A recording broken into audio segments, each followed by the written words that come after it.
The Adventures of Tom Sawyer by Mark Twain. Longman Simplified English City. Read by Kanitha Silat. Chapter 26. Lost in the Cave.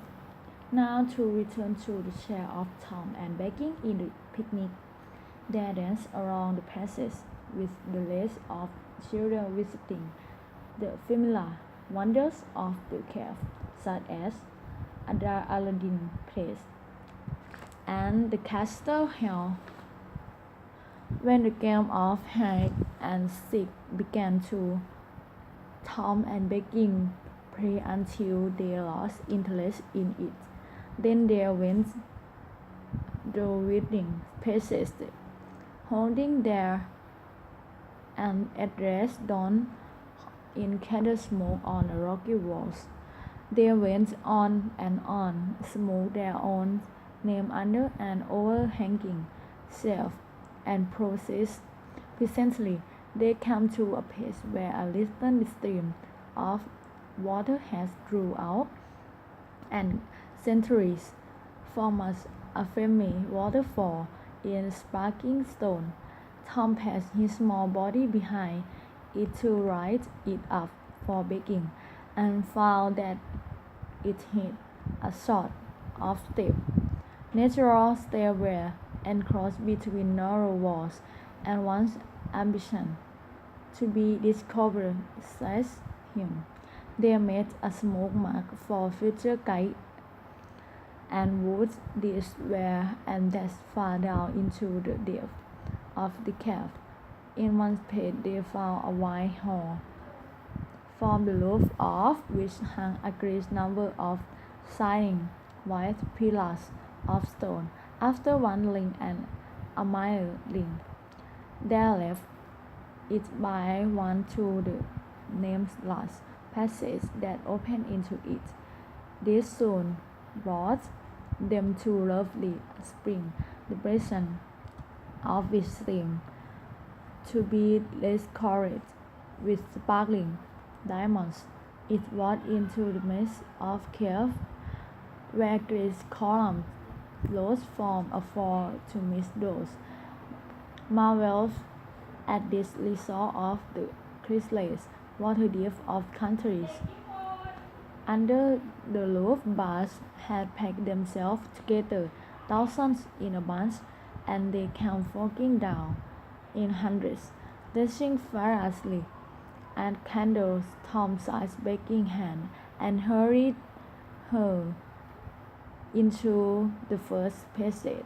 There came to, and by turning into every new passage they met, there at last got leads to a troublesome creature. Then Tom found an underground lake, which stretched away until itself was lost in the shadows. He wanted to explore its borders, but decided that it would be best to sit down and rest for a time. Now, for a first time, the stillness of the place laid its damp, its cold hand upon the mind of the children. I wonder how long we have been down here, Tom, said Becky. We better go back. Yes, I think we better.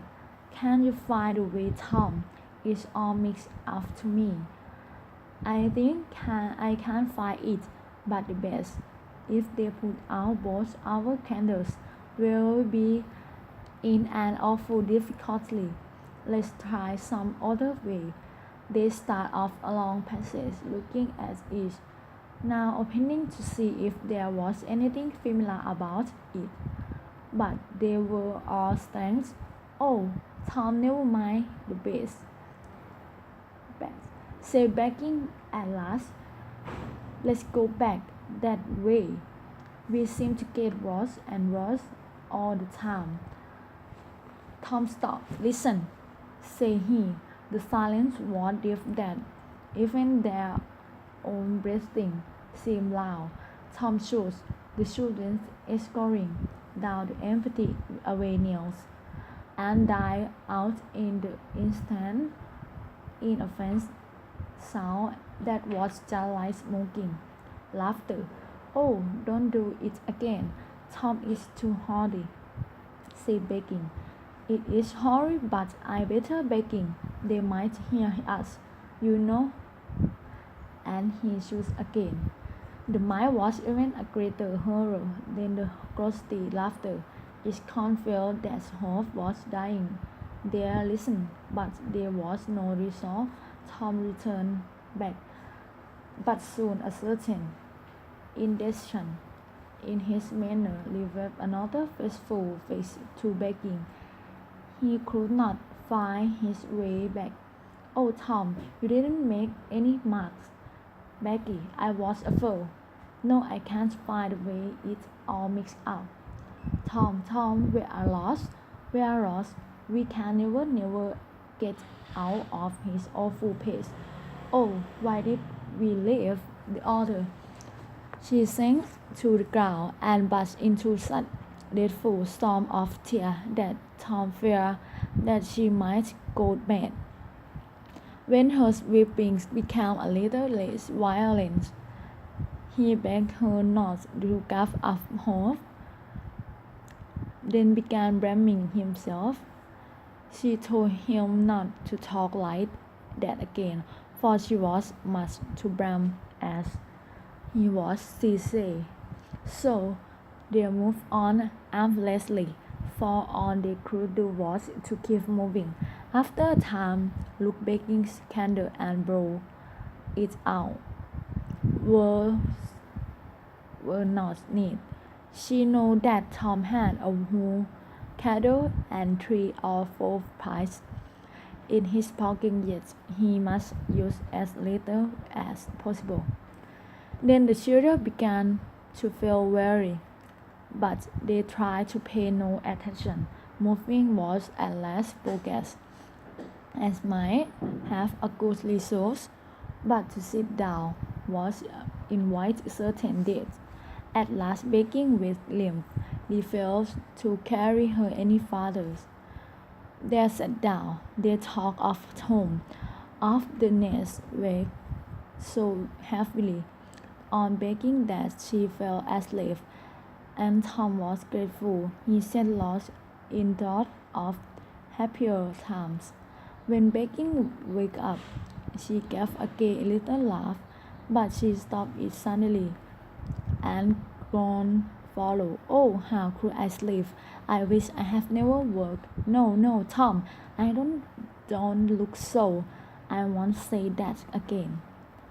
They rose and wandered along, hand in hand, and hopefully, a long time after this, Tom said that they must acquaintly and listen for dripping water because they must find spring. They found one, and Tom said that must let's gain. Both were courage tired, yet begging thought that she could go on a little farther. She was surprised and to hear Tom disagree. Nothing was said for some time. Then breaking broke the silence. Tom, I am so hungry. Tom took a big cake from his pocket and divided it, and baking it with good appetite. Tom pretended to eat his share. There was an abundance of cold water with which to sweeten the food. Soon baking suggests that they should move on again. Tom was silent, and then he said, "Baking, we must stay here.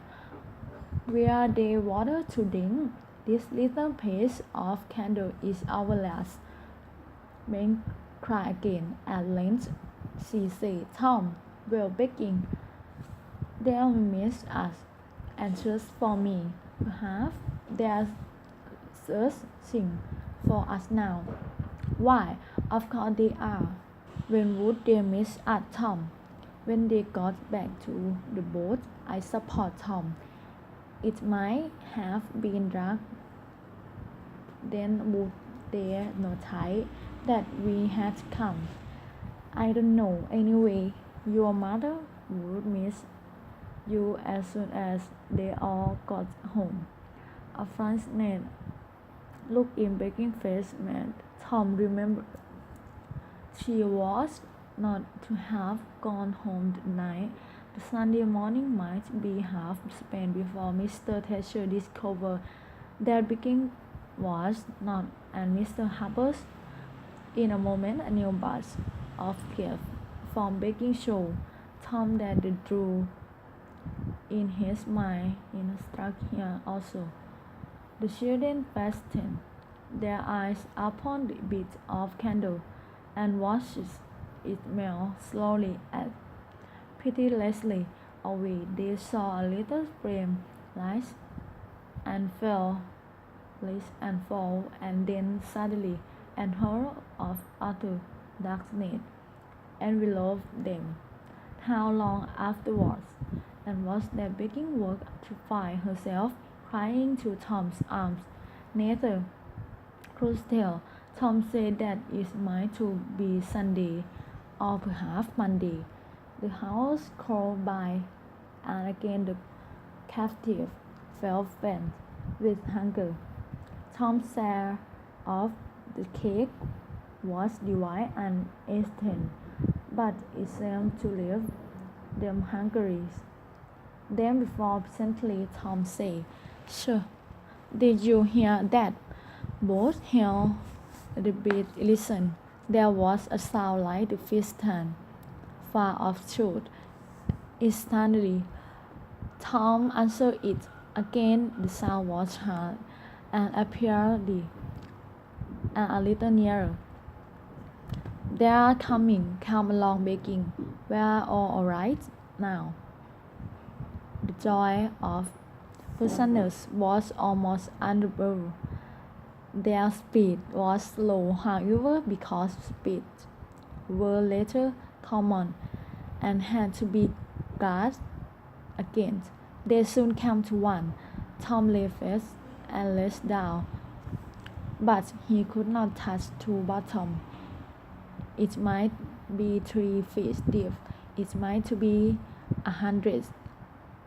There must stay 3 until the research came. There isn't the instant. Shooting were going more distant, a moment or two more, and they had gone altogether, and heard breaking midly of it. Tom shot until his throat ached, but it was of no size. He talked hopefully to begging, but a long time passed and no sound came. The children felt they were back to spring. The time dragged on. They slept again and awoke hungry and miserable. Now Tom had an idea.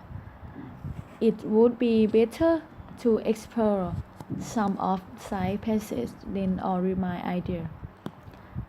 He took his kite string from his pocket, tied one end to a big stone, and started with making and reading the line as they crawled along at the end of 20 steps and passage and appeared.